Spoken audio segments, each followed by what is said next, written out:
माई बापा हो, सेवेला सुरुवात करण्या अगोदर थोडासा परिहार द्यायचा तो असा की आज आपल्या तिथे सांगवी गावामध्ये आपल्या सगळ्याचं दैवत सद्गुरु संत बाळू मामा पालखी क्रमांक 9 मामा आपल्या गावामध्ये आले। या ठिकाणी विसाव्याला थांबले म्हणून हा भंडारा उत्सव साजरा केला जातोय आणि त्यात आज महत्वाचा दिवस आहे म्हणजे प्रभू रामचंद्राचा जन्मोत्सव अर्थात रामनवमी। की आज रामनवमीच्या या निमित्तानं आम्हाला या ठिकाणी सेवा करण्याची संधी दिली म्हणून उपस्थित ग्रामस्थ, आयोजक, नियोजक मंडळी, भक्त मंडळी, भजनी मंडळी या सगळ्यांना या ठिकाणी मनापासून धन्यवाद। तसेच इथे उपस्थित असलेले सर्व गायक, वादक, टाळकरी, वारकरी, माळकरी, विणीकरी माई यांनाही या ठिकाणी मनापासून धन्यवाद। आमचा आवाज ज्यांच्यामुळे सगळ्यांपर्यंत व्यवस्थितरित्या पोहोचला जातो ते आमचे पिंटू मामा, त्यांनाही या ठिकाणी मनापासून धन्यवाद। माई बापा हो, ज्यांच्यामुळे मी आज या ठिकाणी उभी आहे ते माझे पती परमेश्वर, त्यांनाही या ठिकाणी मनापासून धन्यवाद।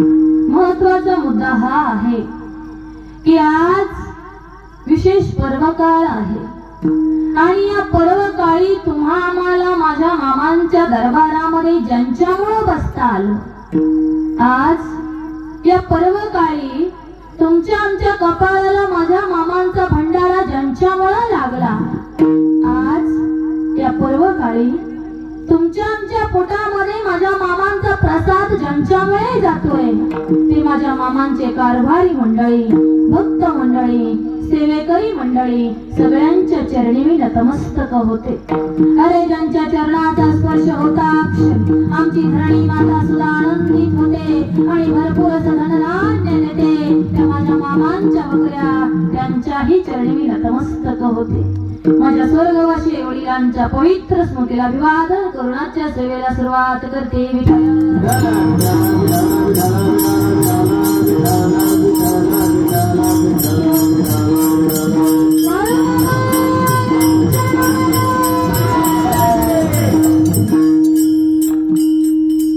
माई बापा हो, तुम्ही आम्ही सगळेजण भाग्यवान आहोत का तर तुमचा आमचा जन्म या भारत भूमीमध्ये झालेला आहे।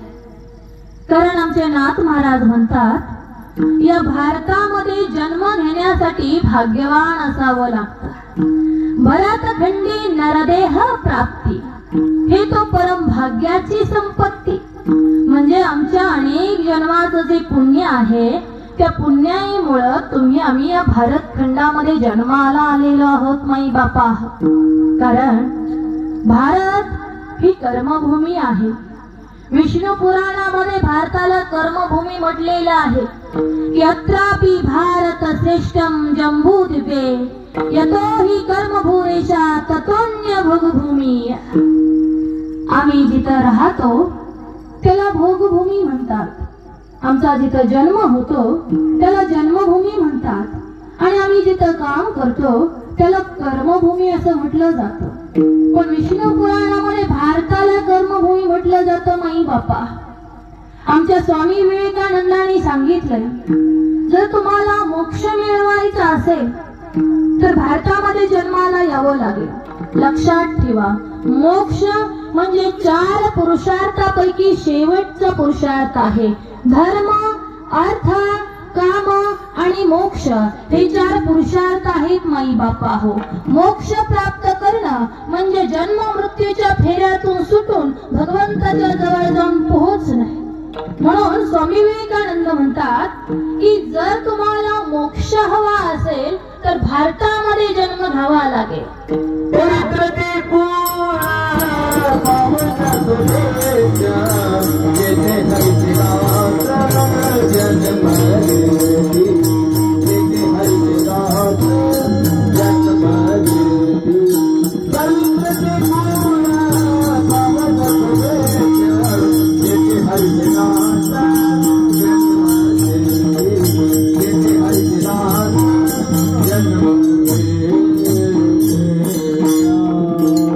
पवित्र ते कुळ पावन तो देश जेथे हरीचे दास जन्म घेते। स्वामी विवेकानंदांनी स्पष्ट सांगितलं, जर मोक्ष हवा असेल तर भारतामध्ये जन्म घ्यावा लागेल का? याचं उत्तर भारत या नावामध्येच लपलेलं आहे माई बापा। भा म्हणजे ज्ञान आणि रथ म्हणजे आसक्ती। ज्याला ज्ञानाची आसक्ती आहे त्याला भारतीय म्हणतात। आणि एकदा जर का ज्ञान प्राप्त झालं की मोक्ष मिळण्याशिवाय राहत नाही। लक्षात घ्या की आमच्या या भारत भूमीमध्ये भगवंताचे रामकृष्णादी हा अवतार होऊन गेले। ज्यावेळी माझ्या प्रभू रामचंद्रांनी लंका जिंकली आणि विभीषणाला दान दिली, त्यावेळी लक्ष्मण प्रभू रामचंद्रांना म्हणतात की प्रभू, आपण सोन्याची लंका फक्त पाहून तरी येऊया। बघा बरं काय म्हणतात लक्ष्मण माई बापा की लंका तर जिंकली, ती विभीषणाला तुम्ही दान दिली हे खरं आहे, पण ती लंका कशी आहे ती पाहून तरी येऊया।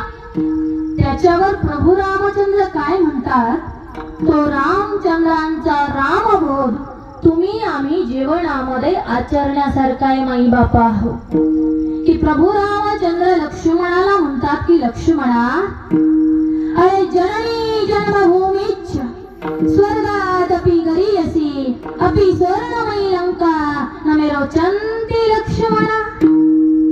लक्षात ठेवा बरं माई बापा, प्रभू रामचंद्र काय म्हणतात की अरे लक्ष्मणा, माझी जननी आणि जन्मभूमी स्वर्गापेक्षाही श्रेष्ठ आहे। त्यांच्या पुढं या सोन्याच्या लंकेचं काहीही सारस्यत्व नाही। आज माझ्या प्रभू रामचंद्राचा अवतार झालेला आहे ना माई बापा।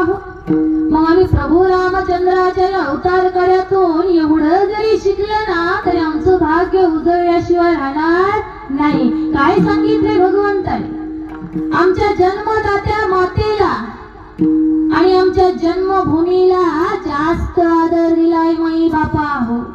आधी आमची आई आहे, आमची धरणी माता आहे आणि नंतर बाकीचं सगळं काही माई बापा। लक्षात ठेवा, प्रभू रामचंद्राचा हा रामबोध आम्ही जर जीवनामध्ये आचरण केला तर आमचं भाग्य उजळल्याशिवाय राहत नाही।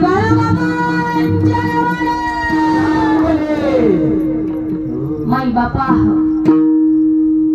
4 युग आहेत। कृतयुग म्हणजे सत्ययुग, त्रेतायुग, द्वापर युग आणि कलयुग। आता लक्षात घ्या बरं की या 4 युगामध्ये भगवंताच्या प्राप्तीची जी साधनं आहेत ती सगळी वेगवेगळी आहेत माई बापा। कृतयुगी शमदमादी साधन, त्रेतायुगी वेदोक्त यज्ञ, द्वापरी आगमोक्त पूजन तंत्र विधान विधियुक्त। आता लक्ष देऊन ऐका बरं की जर सत्ययुगामध्ये भगवंताला प्रसन्न करून घ्यायचं असेल तर कडक अशी तपश्चर्या करावी लागत होती, तर भगवंत प्रसन्न होत होते, अन्यथा नाही। त्रेतायुगामध्ये जर भगवंताला प्रसन्न करून घ्यायचं असेल तर वेदामध्ये सांगितल्याप्रमाणे शास्त्रानुसार पूजा विधी करावा लागत होता, तर भगवंत प्रसन्न होत होते, अन्यथा नाही।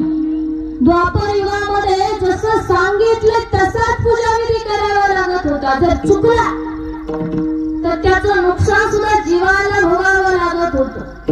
म्हणजे ही जी 3 युग आहेत त्या 3 युगामध्ये भगवंताच्या प्राप्तीची साधना आहे ती कठोर आहे। ती जशीच्या तशी केली तर भगवंत प्रसन्न होत होते, अन्यथा नाही।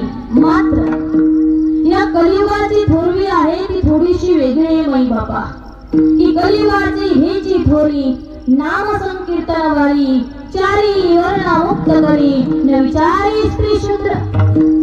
या कलियुगामध्ये फक्त भगवंताचं नामस्मरण केल्यानं, नाम संकीर्तन केल्यामुळे आमचा भगवंत आमच्यावर प्रसन्न होत असतो माई बापा। म्हणून तुकोबराने तुम्हा आम्हाला सुद्धा या कलियुगामध्ये काय करायला सांगितलंय, कलियुगामध्ये करावे कीर्तन,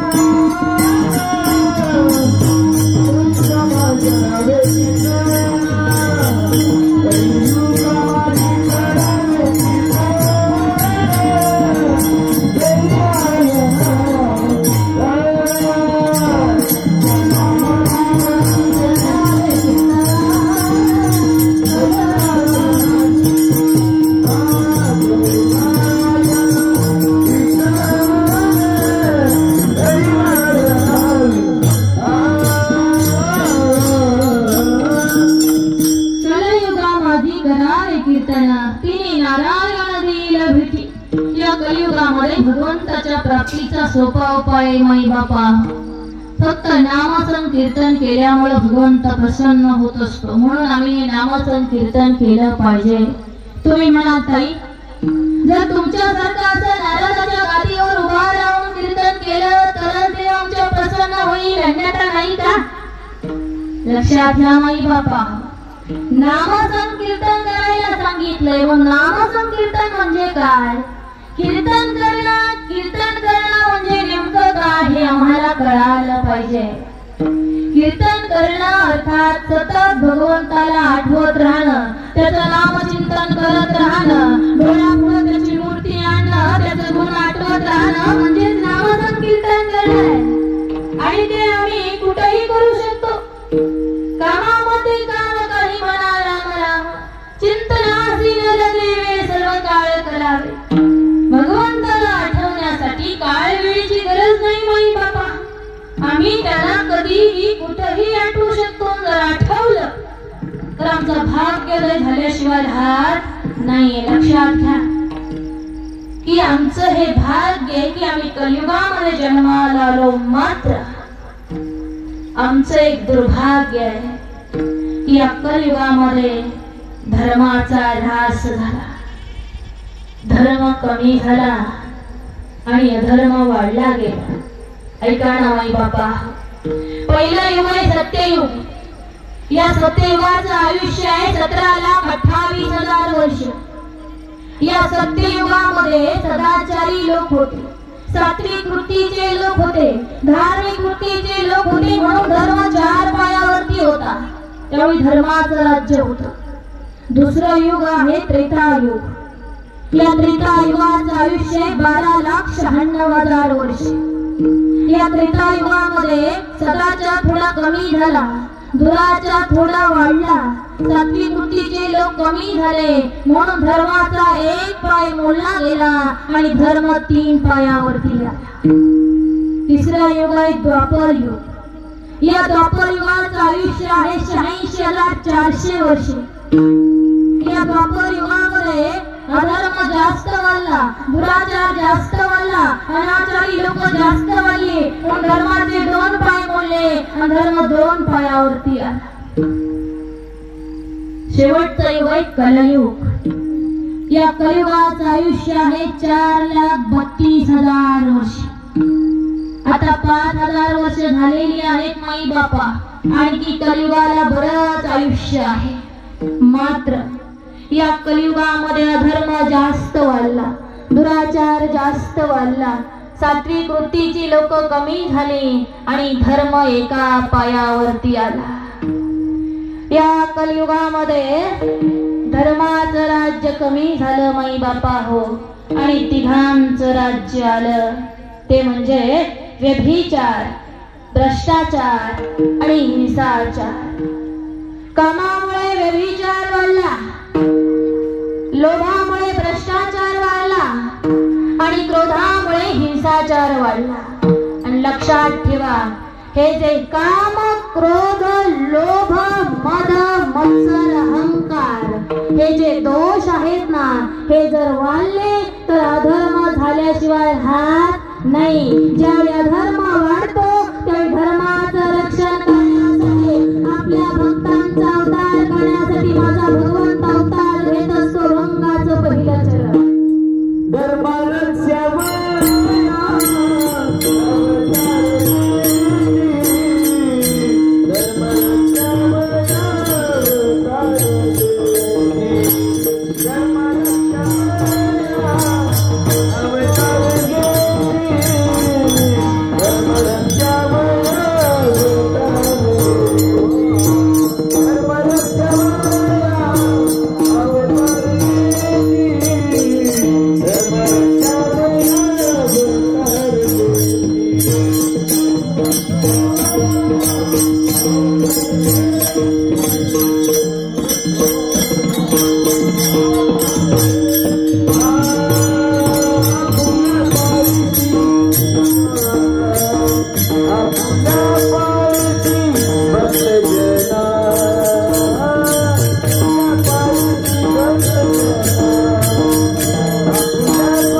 आहेसी आपुल्या पाळीशी भक्तजना माई बापा हो, जो तुमच्या आमच्या समोर विराजमान झालेला आहे ना, तो या जगाचा बाप, या जगाचा कारभारी, या जगाचा न्यायाधीश, या जगाचा सत्ताधीश सद्गुरु संत बाळूमामा आहे.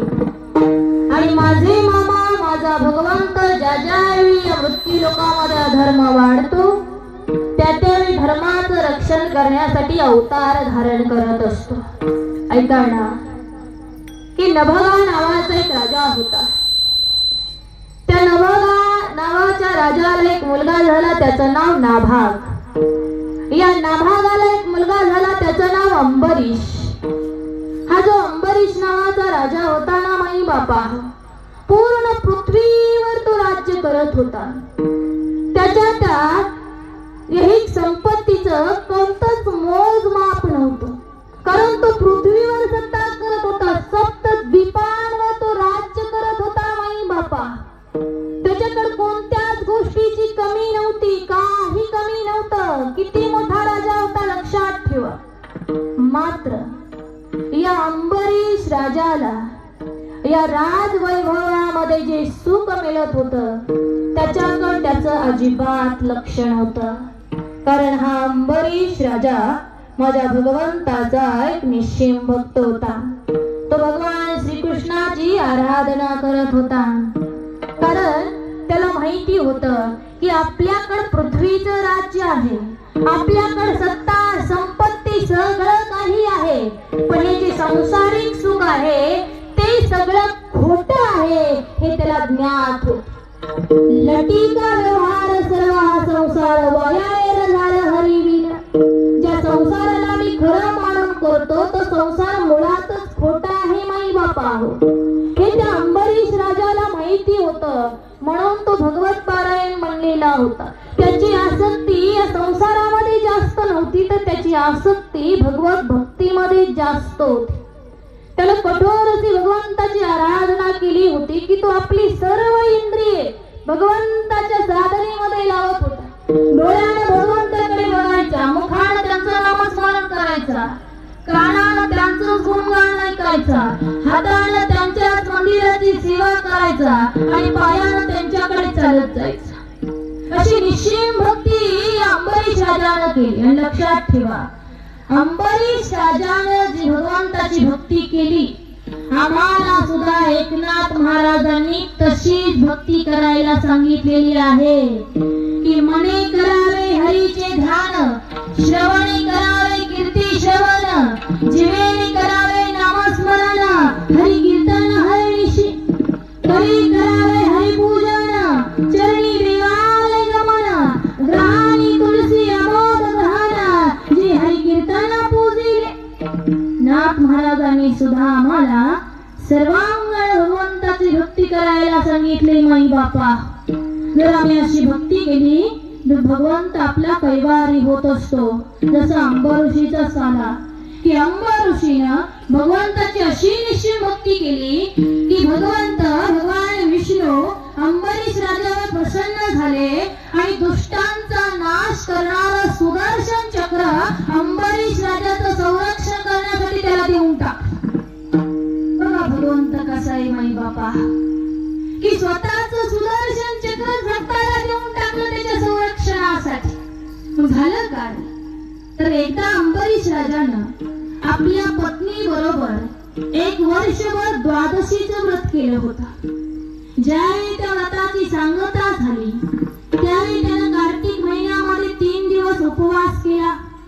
1 दिवस यमुना नदीचं स्नान केलं. मधुवनामध्ये भगवान श्रीकृष्णाची पूजा विधी ही केला. ते सगळं केल्यानंतर भगवंताचा अभिषेक केला. अभिषेक केल्यानंतर ब्राह्मणांची इच्छा नसताना त्यांना सगळं काही दान दिलं आणि ते दान देत असताना 7 कोटी गायी त्यांना दान दिल्या. ज्या गायींची जी शिंग आणि खुरं होती ती चांदीने बनवलेली होती. एवढं सगळं दान त्या अंबरीश राजानं त्या ब्राह्मणाला दिलं आणि नंतर त्यांच्या आज्ञेनं हा अंबरीश राजा व्रताचं पारण करायला बसला. वर्षभर द्वादशीचं व्रत केलं होतं, त्याचं पारण त्याला करायचं होतं. आता तो पारण करणार, आपलं व्रत आपला उपवास सोडणार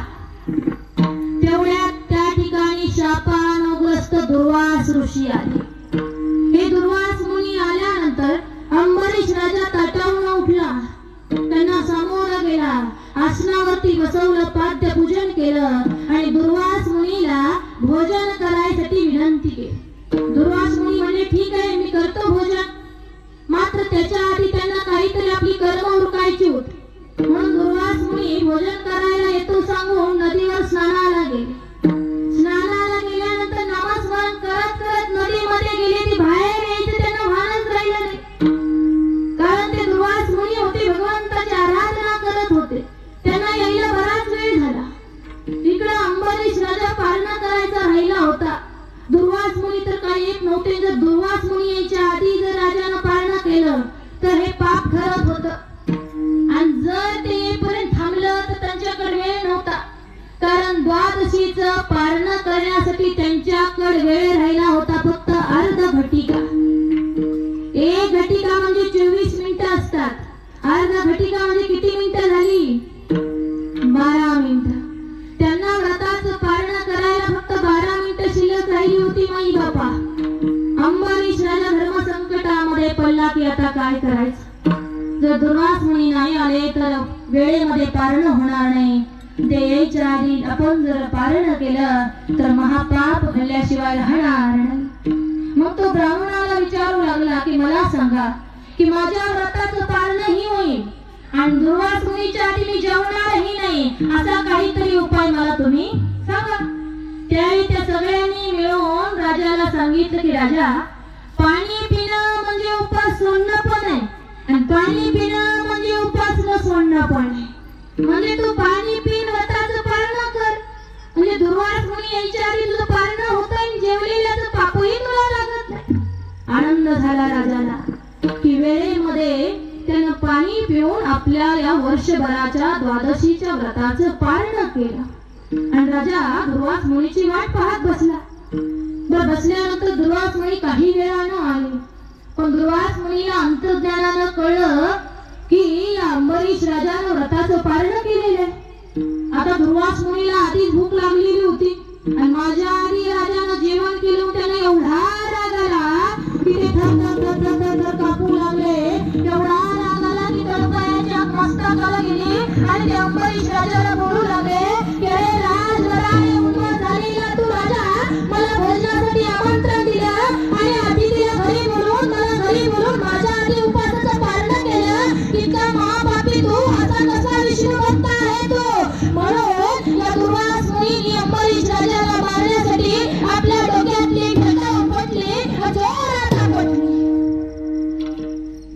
ज्यावेळी ती जटा आपटली त्यावेळी त्याच्यातून एक कृत्या निर्माण झाली. ती आगीसारखी धगधगणारी कृत्या अंबरीश राजाच्या अंगावर त्याला मारण्यासाठी धावू लागली. अरे अशी ती भयानक कृत्या होती की पृथ्वी सुद्धा थरथर कापत होती. सप्त पातळे डळमळू लागलेली होती की अंबरीशासारख्या महान भक्ताच्या अंगावर कृत्या चाललेली होती. मात्र आपल्या भक्ताचं रक्षण करण्यासाठी भगवंतानी अगोदरच आपलं सुदर्शन चक्र त्याला दिलेलं होतं. ज्यावेळी ही कृत्या अंबरीशेच्या अंगावर धावून गेली त्यावेळी भक्ताचं रक्षण करणारं सुदर्शन चक्र त्या ठिकाणी आलं आणि जशी आग एखाद्या सापाला जाळून खाक करते तसं सुदर्शन चक्रानं त्या कृत्येला जाळून खाक करते. पण ते सुदर्शन चक्र गप्प बसलंच नाही, तसं दुर्वास मुनीच्या अंगावर जाऊ लागलं. ज्यावेळी दुर्वास मुनीने बघितलं आपल्या अंगावर येतं, याचा प्रतिकार आपण करू शकत नाही, कारण एवढी ताकद आपल्याकडे नाही. म्हणून दुर्वास ऋषी स्वतःचा प्राण वाचवण्यासाठी पळू लागले. अरे पळून पळून पळणार किती, पाताळात गेले, स्वर्गलोकात गेले, सगळीकडे पळाले. जिथं जिथं जात होते सुदर्शन चक्र त्यांच्या मागच होतं. आता या सुदर्शन चक्रापासून आपल्याला कोण वाचवेल असा विचार त्यांनी केला आणि ब्रह्मदेवाकडे गेले.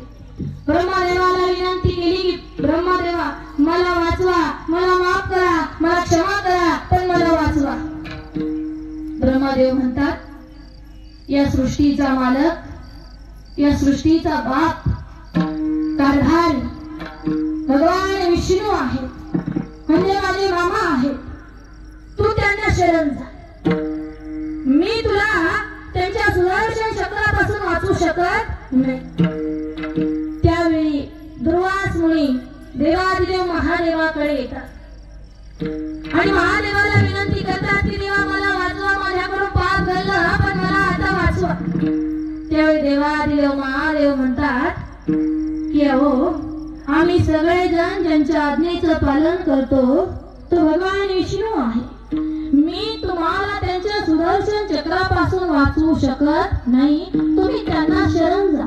कारण जो कोणी भगवंताला अनन्य भावाने शरण जातो भगवंत त्याचा उद्धार केल्याशिवाय राहत नाही. म्हणून आम्ही भगवंताला अनन्य भावाने शरण गेलं पाहिजे. म्हणून शरण जावे. शरण जावे.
सर्व भावे देवाचे तो हा उतरिल पार भवदुस्तर नदीच.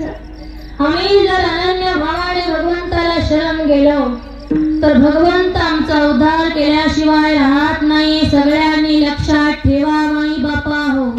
फक्त अनन्य भावानं शरण जाणं महत्वाचं आहे. तुम्ही एक पाऊल पुढे टाका भगवंत दोन पावलं तुमच्याकडे येत असतो. लक्षात ठेवा. पण पाऊल टाकण्याचा प्रयत्न तरी करा माई बापा हो. तर आम्ही प्रयत्न केल्याशिवाय आम्हाला यश मिळणार नाही. की महादेवाने सांगितलं तुम्ही भगवंताला शरण. त्यावेळी दुर्वास मुनी भगवान विष्णूला शरण गेले. प्रार्थना केली माझं चुकलं मला क्षमा करा पण मला या सुदर्शन चक्रापासून वाचवा. त्यावेळी भगवान विष्णू म्हणतात की दुर्वासा की मी माझ्या भक्ताचा अधीन आहे. माझ्या भक्तांनी आपल्या भक्तीनं मला त्यांच्या अधीन केलंय. मी त्यांच्या हृदयात राहतो. माझे भक्त माझ्या हृदयात असतात आणि मी माझ्या भक्ताच्या हृदयात असतो. मी या सुदर्शन चक्रापासून तुला सोडवू शकत नाही. पण तुला मी एक सांगू शकतो की ज्याच्यामुळे तुझ्यावर हा अनर्थ ओढावलाय त्या अंबरीश राजाला जर तू शरण गेला तर तुझं रक्षण होऊ शकतं. दुर्वास मुनी म्हटले ठीक आहे. पुन्हा आले अंबरीश राजाकडे. प्रार्थना केली की हे अंबरीश राजा मला माफ कर मला क्षमा कर पण या सुदर्शन चक्रापासून मला वाचव. त्यावेळी अंबरीश राजा सुदर्शन चक्राला प्रार्थना करतो. हे सृष्टीचं रक्षण करणाऱ्या सुदर्शन चक्रा, हे 1000 दात असणाऱ्या सुदर्शन चक्रा, हे भक्ताचं रक्षण करणाऱ्या सुदर्शन चक्रा, मी तुला विनंती करतो प्रार्थना करतो की तुला ब्राह्मणाचं रक्षण कर. काय आश्चर्य माई बापा. अंबरीश राजानं प्रार्थना केली आणि सुदर्शन चक्राने ती मान्यही केली. सुदर्शन चक्र तिथून मागं सरलं आणि दुर्वास मुनींचा प्राण वाचला. पण लक्षात ठेवा दुर्वास मुनी ज्यावेळी राजापासून गेले आणि माघारी आले तो कालावधी म्हणजे 1 वर्षाचा कालावधी होता. गेल्यानंतर ते वर्षांनी माघारी आले होते. तोपर्यंत हा अंबरीश राजा या दुर्वास मुनींच्या दर्शनाची आस धरून फक्त पाणी पिऊन व्रत करत होता. लक्षात ठेवा निश्चित भक्ती कशी असते. भगवान